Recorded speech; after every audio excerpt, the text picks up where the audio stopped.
Nas últimas semanas o pessoal só tem falado dessas eleições presidenciais aí nos Estados Unidos. E muita gente é a favor do Biden, tem muita gente que é a favor do Trump, tem gente que é contra os dois, tem gente que está falando em recontagem de votos e tudo mais. Esse clima de eleições é sempre assim. Só que tem um evento curioso que aconteceu também numa eleição presidencial há alguns anos e que talvez uma análise lógica desse evento nos mostre que talvez exista uma falha na própria lógica. Será que é isso mesmo? Será que o governo americano revogou a lei modus ponens? A gente vai ver isso daí. Só que antes disso eu tenho que falar uma coisa, tá? E não esquipa, rapidão. Eu sei que pode parecer chato, mas pode ser do seu interesse, tá? Ouve aí o que eu tenho para dizer.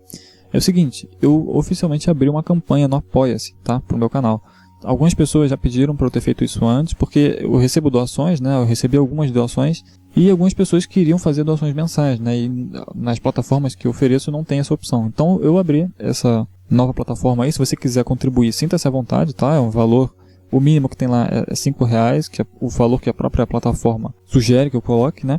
E eu coloquei uma meta lá, que se a gente conseguir bater essa meta, a gente dobra a meta, não, zoeira. Se a gente bater essa meta, eu vou fazer um sorteio mensal, tá? De um livro de lógica ou de filosofia, de algum tema relacionado assim, entre os apoiadores, tá? Que ajudaram a bater essa meta, beleza? Eu não fiz um vídeo oficial ainda sobre isso, vou fazer, mas já fica aqui avisado. Se você tiver interesse, se você curte meu canal, quer valorizar meu trabalho e tal, dá uma olhada lá que tem mais informações, eu escrevi um textinho lá explicando, e é isso daí, tá? Então vamos pro vídeo de hoje, chega de enrolação. É o seguinte, em 1980, ocorreu a 49ª corrida eleitoral, né, nos Estados Unidos para decidir quem que seria o presidente da República. E tinham vários candidatos, né? Os principais eram o Ronald Reagan, que era um republicano, o Jimmy Carter, que era um democrata, e o John Anderson, que era também um republicano, só que ele estava como um candidato independente. Beleza? Tinha vários outros candidatos, mas os principais eram esses aí. Se eu não me engano, o George Bush também estava.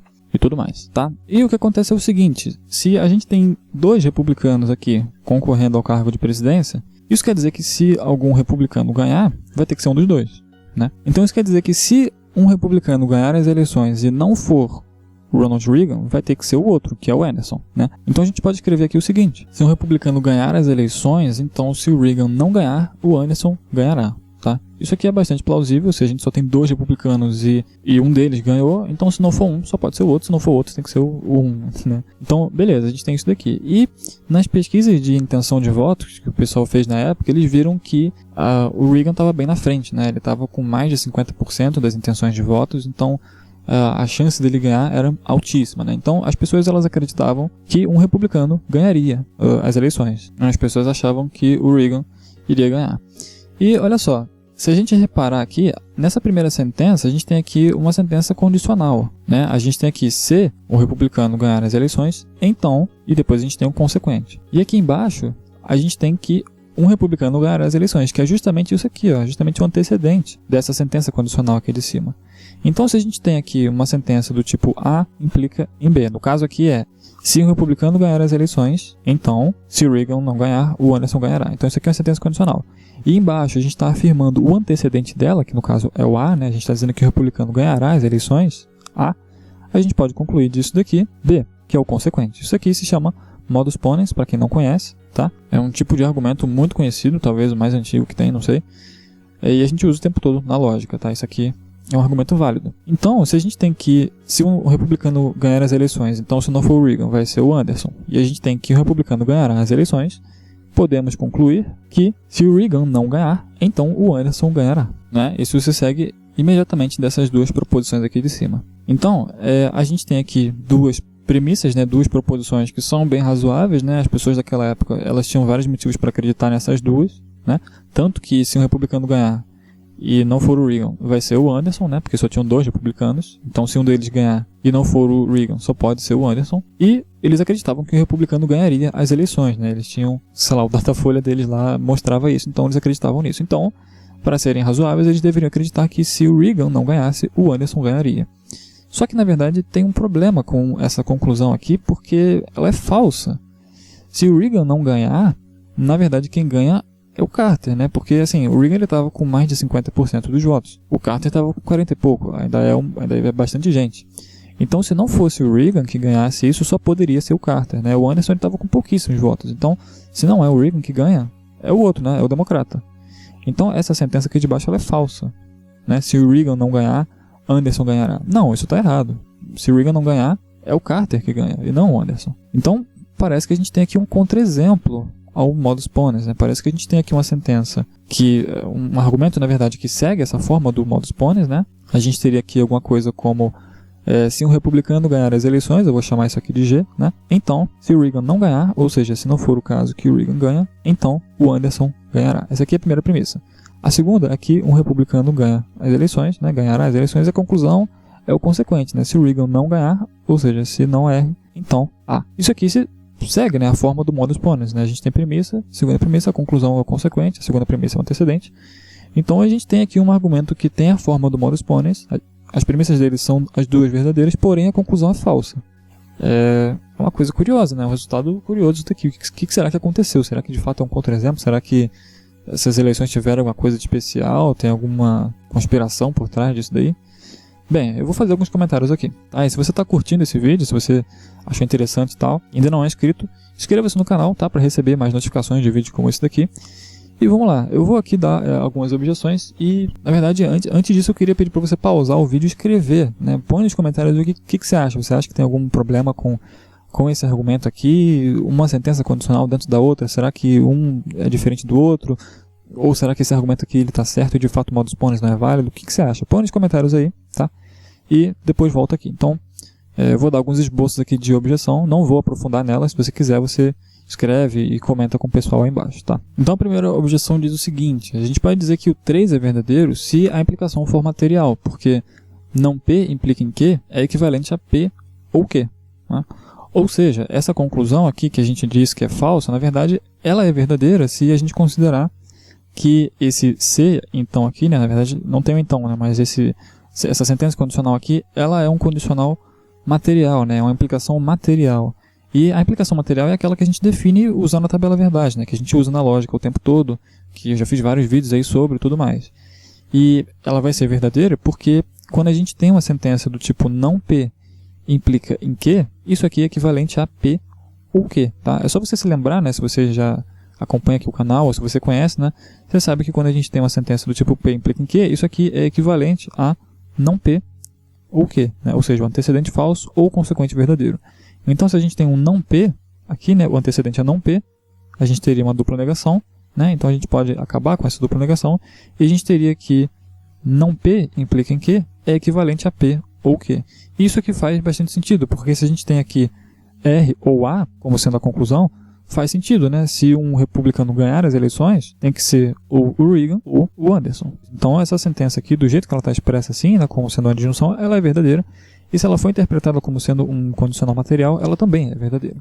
Tá? Então, essa daí seria uma possível objeção. A segunda objeção é o seguinte: a gente pode dizer que a conclusão 3 é falsa num sentido conversacional apenas, porque como a gente sabe que o Reagan vai ganhar, não é adequado a gente proferir um condicional cujo antecedente é o Reagan não ganha. Então, são duas objeções parecidas essa daqui, né? Porque se a gente interpretar a conclusão como sendo material, a gente viu que a gente pode expressar ela como sendo P ou Q, né? Sendo que P aqui seria o Reagan ganha e o Q é o Anderson ganha. Só que se a gente sabe que o Reagan vai ganhar, não seria adequado a gente dizer que ou o Reagan ganha ou o Anderson ganha. Não tem por que a gente fazer uma disjunção se a gente sabe que um dos disjuntos é verdadeiro, né? Na linguagem natural a gente não faz isso, não faz muito sentido a gente fazer isso.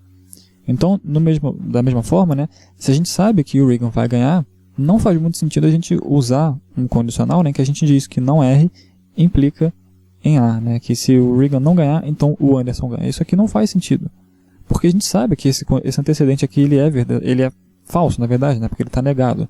A gente sabe que o Reagan vai ganhar, né, por isso que não faria sentido, né, mas ela seria falsa apenas nesse sentido. Se a gente interpretar verdade e falsidade, ou melhor, se a gente interpretar a implicação como sendo material, então a conclusão é verdadeira, tá? No sentido material, ela é verdadeira. Mas se a gente fosse ter uma abordagem mais pragmática, assim, ela seria falsa nesse sentido, tá? Por isso que o modus ponens ele não funcionaria, mas mais por uma inconveniência linguística, né? Que a gente não tem esse costume de, por exemplo, fazer uma disjunção se a gente sabe que um dos disjuntos é verdadeiro, ou fazer uma sentença condicional se a gente sabe que o antecedente é falso, entendeu? É claro que a gente tem sentenças condicionais em que o antecedente é falso, mas aí, no caso, são sentenças contrafactuais, né? A gente poderia dizer, se o Reagan não tivesse ganhado, tal coisa teria acontecido. Aí você muda o tempo verbal Isso a gente nem consegue lidar direito com isso na lógica clássica, tá? A gente precisaria de usar lógica modal e tal, então é outra história. Mas essa daí seria a segunda objeção. A terceira objeção seria de que a gente pode dizer que o modus ponens preserva sim a verdade, mas não a probabilidade. E uma vez que essa sentença 2 aqui, né, apesar dela ter sido afirmada desse jeito, né, que o republicano ganhará as eleições, na verdade isso aqui não deixa de ser uma probabilidade, né? A gente está dizendo só que a probabilidade de um republicano ganhar é alta. Então a gente sequer poderia aplicar modus ponens aqui, né? Porque a primeira está dizendo que se um republicano ganhar as eleições, né? A primeira está falando sobre um republicano ganhar ou não. A segunda, apesar dela estar escrito desse jeito, ela na verdade está dizendo que é provável que um republicano ganhe as eleições. Então, a rigor a gente sequer poderia aplicar modus ponens aqui, né? Se a gente interpretar a 2 como significando uma probabilidade, tá? Essa conclusão não se seguiria, mas a gente poderia, ainda forçando a barra, né, mudando as premissas da conclusão, a gente poderia dizer que seria provável que se o Reagan não ganhasse, então o Anderson ganharia. Mas ainda assim a gente não pode dizer que a probabilidade é preservada pelo modus ponens, porque imagina que a gente tem o seguinte, imagina que a gente tem aqui uma sentença do tipo A implica que B implica em A, tá? Isso daqui é uma sentença muito conhecida, se você estuda lógica, certamente você já viu, é usada em um monte de sistema formal como axioma, é uma verdade lógica, é uma tautologia, a gente consegue provar isso aqui de inúmeras maneiras, tá? Tá dizendo basicamente que se uma sentença é verdadeira, então, dada uma sentença B, B implica A, tá? B implica essa primeira, que é verdadeira. E agora considera que o A aqui significa, por exemplo, que é provável, ou melhor, o A está dizendo que Fábio está trabalhando agora. E o B está dizendo que o Fábio está em coma, sei lá. Então a gente consegue ver que se eu acreditar que o A é provável, ou seja, se eu acreditar que é provável que o Fábio está trabalhando agora, não necessariamente eu preciso acreditar na probabilidade do consequente. Eu não preciso acreditar que é provável que, se o Fábio está em coma, então ele está trabalhando agora. Não faz muito sentido, né, a gente acreditar na probabilidade do consequente nesse caso aqui. Então, isso aqui mostra que a probabilidade nem sempre é transmitida, né, pela regra do modus ponens, ela não é preservada sempre, então a gente não poderia afirmar que ela preservaria nesse caso, né, do exemplo do Reagan ali. E por último, mas não menos importante, a gente pode dizer que o modus ponens é válido para o condicional material, mas não para todo tipo de sentença condicional. E de fato ele é válido para o condicional material, né, por definição, pela própria definição do condicional a gente consegue escrever essa regra de inferência, mas a gente poderia dizer que ele não vale para todo tipo de sentença condicional, né? Então se a gente tem uma sentença que é contrafactual, por exemplo, a própria implicação condicional material não funciona, né, porque toda sentença contrafactual, pelo próprio nome, né, contrafacto, o antecedente vai ser sempre falso. Então, se o antecedente é falso, tanto faz o consequente, né? Se a gente interpretasse isso dessa maneira material, né? Então, sentenças contrafactuais, né? Tipo, se eu não tivesse ido àquela festa, eu não teria conhecido aquela garota. Essa sentença você não dá para trabalhar muito bem com ela na lógica clássica, né? Sem usar algum recurso tipo lógica modal e tal, porque o antecedente você já sabe que é falso, né? Você já está dizendo, se eu não tivesse feito tal coisa, né? E, enfim, tem outros tipos de sentenças que são condicionais, né? E talvez a gente poderia argumentar aqui dizendo que o modus ponens ele nem sempre é válido e nesse caso aqui ele não seria válido, né? Aí caberia a pessoa que propôs essa objeção dizer por que não funciona nesse caso, de repente dizer que essa sentença aqui condicional é diferente dessa daqui porque aconteceu alguma coisa nessa inferência que mudou o sentido, né? Seria de repente uma falácia semântica, não sei, tá? Só deixando claro aqui que eu não necessariamente concordo com qualquer uma dessas objeções, tá? São só ideias que eu tive aqui que eu consegui imaginar alguém objetando isso daqui, tá? Então, se você discorda de alguma objeção, sinta-se à vontade para falar no comentário, mas tenha ciência que você não está me respondendo, tá? Você está respondendo qualquer um que acredita nisso daí, beleza? Então, de novo, deixe nos comentários aí o que você achou, se você concorda com alguma objeção, se ela é ruim, se não é. Inscreva-se no canal, se você ainda não é inscrito, tá? Eu tô toda semana postando vídeo. E considere ser um patrocinador, né? Ser um colaborador do canal. Você vai concorrer a um livro por semana, opa, por semana não, a um livro por mês se a gente conseguir bater a meta, né? E se você colaborar com essa meta, beleza? Então eu fico por aqui, eu vejo você no próximo vídeo. Valeu!